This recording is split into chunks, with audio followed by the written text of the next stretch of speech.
Hello everyone and welcome to another News Coolum video. And as I charge up, I'm about getting ready to go on a shopping and a bit of a recon trip. But before I go, I wanted to record this update.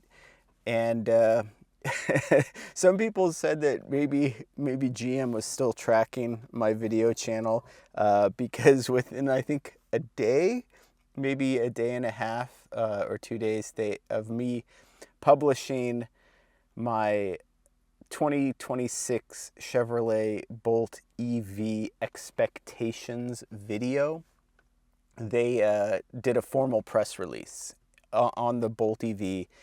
And it confirmed a couple of things, but unfortunately, not all of those were good things. And they did clarify one thing that I think in particular isn't great, but it is what it is, right? And we should have anticipated it, I think. And I'll just start with the bad news. So they confirmed that it's actually a 2027 Chevrolet Bolt. And why is that bad news? Well, it means that the soonest we can reasonably expect them to be available is probably summer of 2026. So we're still about a year out from these being available. And part of that makes sense. So, and I'll link to this other press release too. One of the LG GM collaborations, the Ultium Cells LLC factories, is adding an LFP battery production line. And what that means is these are going to be domestically produced LFP batteries specifically for GM EVs. And I mean, that's great. I think we do need to onshore with a lack of a partnership with the Chinese battery producer. You're just not going to get enough LFP in a high enough volume that it's actually going to make producing a high volume of EVs possible. There would also be some tax considerations too, or tariff considerations, I suppose. We'll see how that plays out. The EV federal tax credit looks like it's dead and gone, and will be dead and gone by the time the Bolt EV arrives.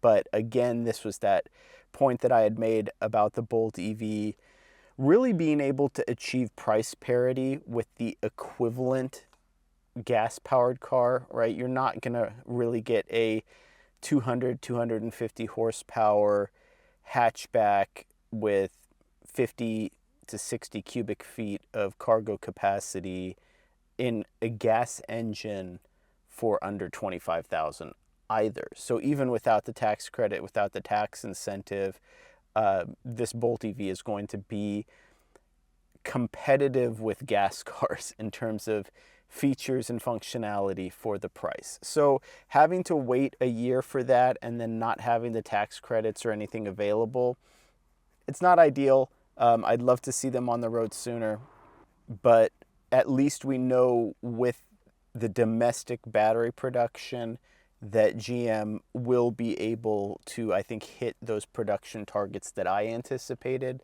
of at least 100 to 150,000 a year, bare minimum, and then moving up from there. The other thing that they did confirm, though, so we saw a little bit more of the styling, but they are putting the charging port on driver's side front. So it's going to look exactly the same as the current Chevrolet Bolt EV, or I guess previous Bolt EV, but it is a J3400 NACS plug, as we expected it would be. And it looks like they've done a very clean, sleek plug, right? And so this is one of the things that a lot of people are complaining about with like the Blazer EV and the Equinox EV. With the CCS plug, they had moved away from the flip bracket that the original Bolt EV had, which a lot of people just prefer that little little trap door plug to cover the DC pins, the orange plug. I think that's the preferred, right? It's just easy to use, stays out of the way. Everything is all in one place. That was already the superior design. And then manual versus automatic charge port door, it really doesn't take much to press the door and have it release and open. And because that plug cover is sealed and weatherized, and you get a notice on your dash when you're driving if the plug door is open or ajar in any way. So you're not going to be driving around in snow and ice and not realizing your plug door is open and then having it get gunk and things like that into the charge port. But the other factor with that is too, with that J3400 plug, it's used for both AC and DC input. So unlike the CCS1 plug that it has a separate AC J1772 inlet, where if you were plugged in all night, you know, I leave my door open on my charge port all night, right, with the J1772 plugged in. If those DC pins weren't covered, they would get gunk in them. Well, by combining them into a single plug, you also eliminate the need for that plug latch. So this is all kind of what we knew and expected going in. And then it also tells me that, you know, GM is just sticking with their guns, and they're not really saying, hey, look, we want you to be using the Tesla superchargers, so we're going to move the port over to the passenger side front or to the driver's side rear. This is the most convenient and best location for a plug on a small car. I will die on that hill. I agree. I think it's as a driver, right, you're there at the plug when you get ready to leave. It's convenient. When you pull in, you're there at the plug. It's convenient. And then it's also an area that's least likely to be involved in an accident or anything else. You don't need to be a 1990s boy racer and back into a charging stall every time you want to charge when you're on a trip. So it makes sense where it is.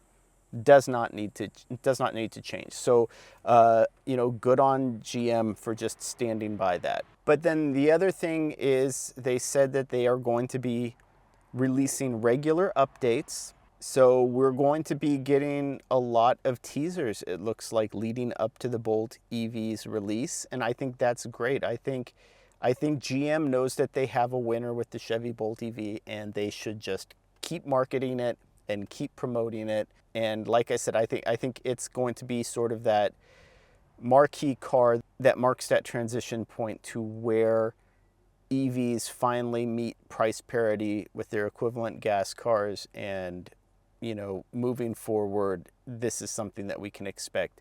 Now, I did also want to, you know, not at the risk of making this video go long, I did also want to address a couple of comments. I usually reply in the comments field in the YouTube video, but I've been a little bit taxed and haven't been able to get into the comments just yet to respond.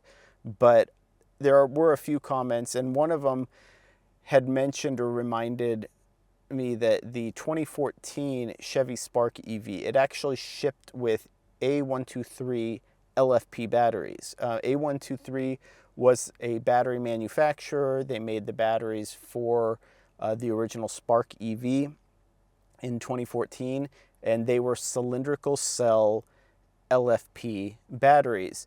And I think it was exactly the 2015 model year, GM immediately shifted the Chevy Spark EV to using LG batteries, which were the nickel, manganese, cobalt, and these were interchangeable because I believe they were NCM or NMC, depending on how you cared to talk about it. But they were, I believe, the 622 nickel, cobalt, manganese, which are more robust, pretty resilient, not super high energy density, but decent. And then it was mostly really good battery life for them.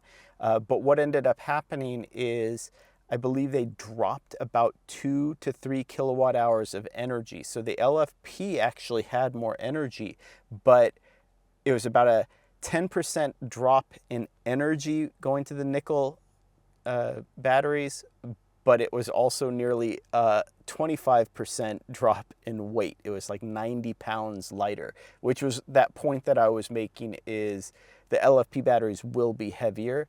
But then the other thing people know about the Spark EV, and I'm gonna mention this too because someone else had commented about how their Tesla Model 3 LFP charges at a 3C rate.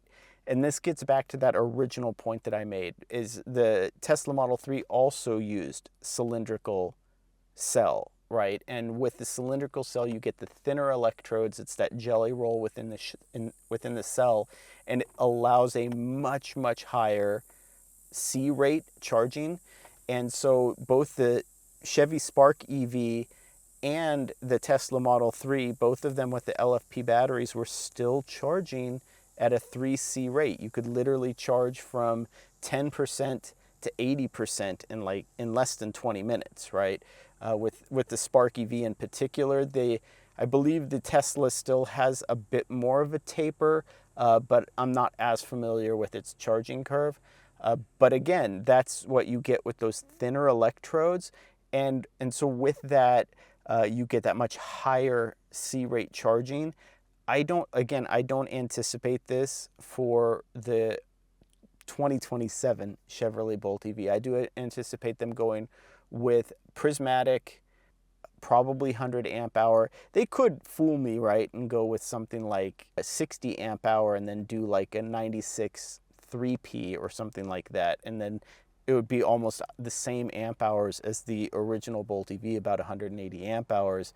But like I said, at that point, they would probably do 108 in cell groups in series, and then 3 cells per group. And then at that point, you'd have probably around a 60 to 64 kilowatt hour battery pack. But we'll have to see. They have some constraints in terms of size. We haven't seen a BEV2 chassis integrate LFP in this way before, and we still don't know the exact cells that they're using. So there's still a lot of questions, but it looks like GM is getting ahead of the rumor mills and they're going to start releasing teasers, which I think is great. Like I said, they confirmed charge port location, J3400, NACS connector, and they can basically confirm that we're still at least a year out before we're going to be able to drive one. So yeah, good news, bad news. And then, like I said, just wanted to answer a couple of the comments that I saw that stood out to me, because yeah, the Spark EV did have LFP in 2014. So, and GM also works closely with Chinese automakers in China, and they've been using LFP in the Chinese market for a while now. So I expect them to get the programming right. I just want to make sure that end users know that it's going to behave a little bit differently. I'm charging my Bolt EV right now to full for the first time in several months, right? I was just using Hilltop Reserve, but you're really not going to need to do that with an LFP Bolt EV. You're just going to be able to leave it plugged in and charging. So anyway, just wanted to do what was supposed to be a short update. and now here we are. And yeah, I'm going to need to hit the road soon. So thank you for watching.